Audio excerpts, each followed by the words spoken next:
The DD8V71 was a mechanical monster until it started cooking itself alive.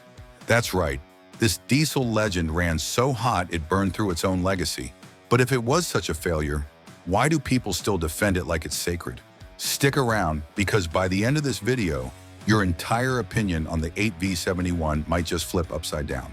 How the Detroit diesel 8V71 became the king of America's highways and heavy industry. It all started in the golden age of post-war America. The highways were booming, heavy industry was surging, everything was growing. Cities, suburbs, manufacturing, and all that growth needed power. Big power. Enter Detroit Diesel with the 8V71. They introduced a beast of an engine with 8 cylinders arranged in a V shape, running on a 2-stroke cycle and pushing out 318 horsepower. For the time, that was a game changer. It was compact for what it delivered, which made it incredibly versatile. And that made it go everywhere. This engine wasn't limited to one type of vehicle. You found it in city buses, Greyhound coaches, garbage trucks, fire engines, semi-trucks, military vehicles, you name it. If it moved and needed diesel, there was a good chance it had a screaming DD8V71 under the hood. It wasn't just an engine. It became a movement, a symbol of American engineering, power, and grit. But even as it climbed to the top of the diesel throne, cracks were already forming in the crown. The engine that gave you everything, except a cool ride. So here's where the ugly truth starts showing up. The 8V71 was designed to be powerful, efficient, and reliable in some ways, but it was never built to stay cool. The overheating issue wasn't just a small quirk. It became the engine's worst-kept secret. Let's break this down. The 8V71 used a 2-stroke cycle. Unlike the more common 4-stroke engines, a 2-stroke fires every single time the piston hits the top of the cylinder. That means every cylinder is doing double the work and producing double the heat.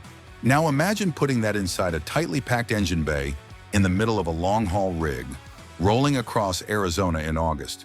The engine didn't just sweat, it suffered. Gaskets blew, oil broke down, coolant boiled, and temp gauges hit red zones way too often. It got so bad that in some parts of the country, fleets had entire cooling system departments dedicated just to keeping the 8V71s alive. Trucks would limp into the shop with radiators boiling over like tea kettles, and drivers would just shrug. It's just what it does, they'd say. That's not normal. That's not sustainable. And that definitely wasn't going to last. The screaming sound that made it iconic and almost unbearable. Even if you never worked on one, you probably heard it. That unmistakable high-pitched whine wasn't just loud. It was piercing. It echoed off overpasses. It rattled storefront windows. It practically announced its presence from miles away. Where did it come from? The Roots-type blower. This was a forced induction system that shoved air into the engine to keep it functioning, necessary for a 2-stroke setup. But it wasn't quiet, and it wasn't gentle. It howled, it screamed. It announced to the world that the 8V71 was working, whether you liked it or not. Mechanics called it the buzzsaw. Drivers called it the detuned jet engine. And over time, it became both loved and hated for that sound. In crowded cities or confined tunnels, the sound could actually be overwhelming. But more than that, the blower added, guess what? More heat. Yep, the very system designed to keep it running also contributed to the overheating problem.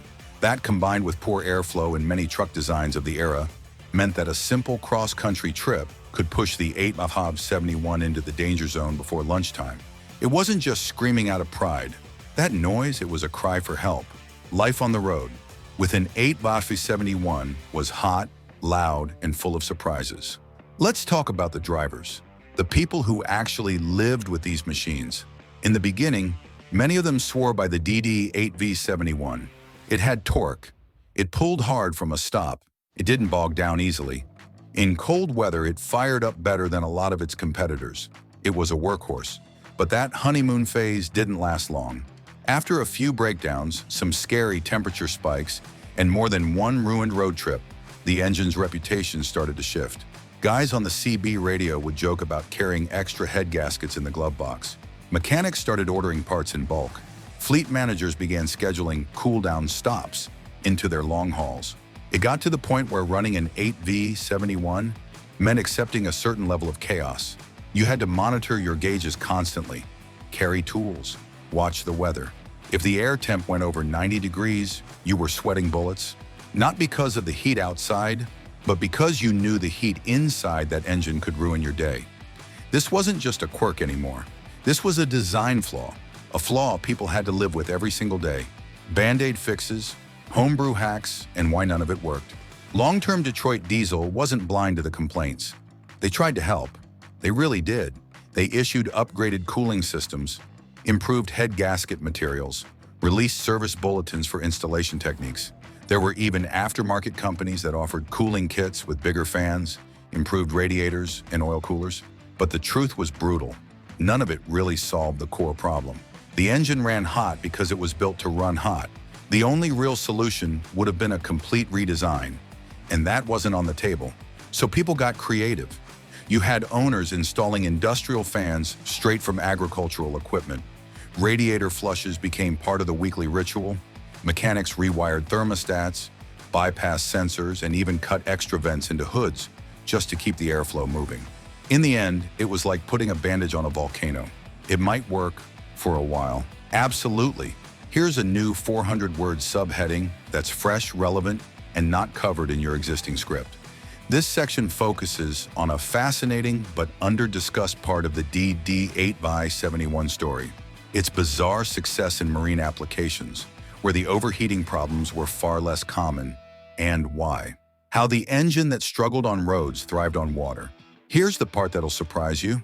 While the DD8V71 had a rough reputation on the road, it had an entirely different life out at sea. In fact, the same engine that blew gaskets in trucks and buses became a favorite in the marine world. Fishing boats, tugboats, ferries, even Coast Guard vessels were outfitted with these screaming two-strokes, and in many cases, they ran flawlessly. So what changed? The biggest difference? Cooling. Unlike trucks that relied on air or radiator-based cooling systems, marine engines had one huge advantage: water. Lots of it. The 8V71 marine versions used open-loop, raw water cooling systems. That means seawater was pumped directly through heat exchangers and expelled out the exhaust.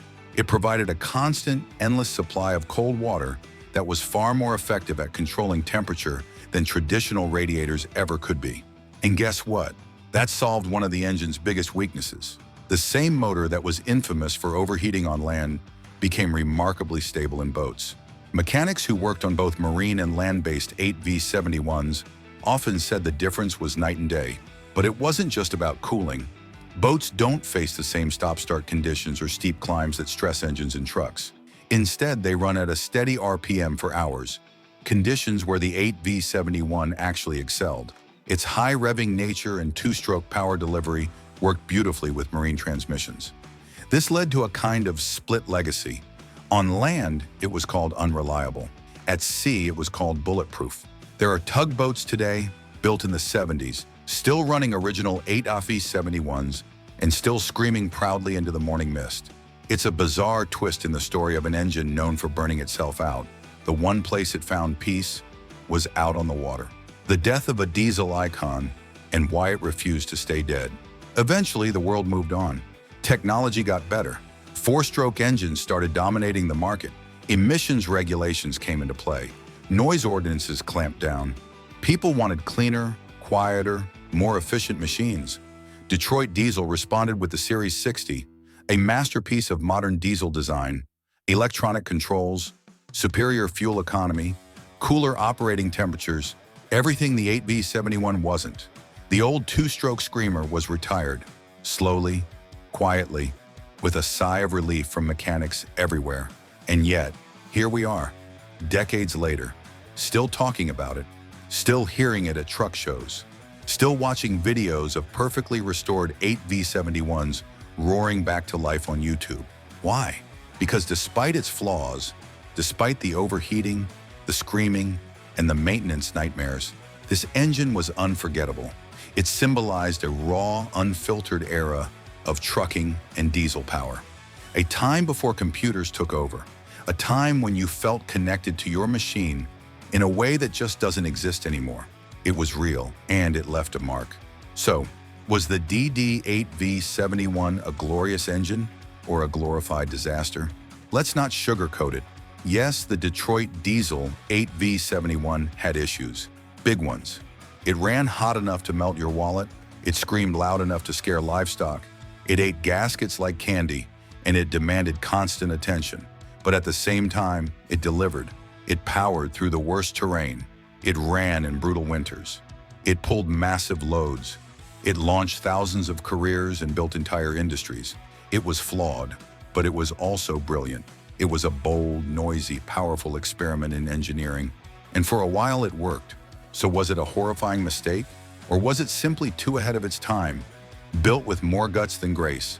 That's for you to decide. If you made it to the end, you're clearly one of us, a true gearhead who loves machines with character.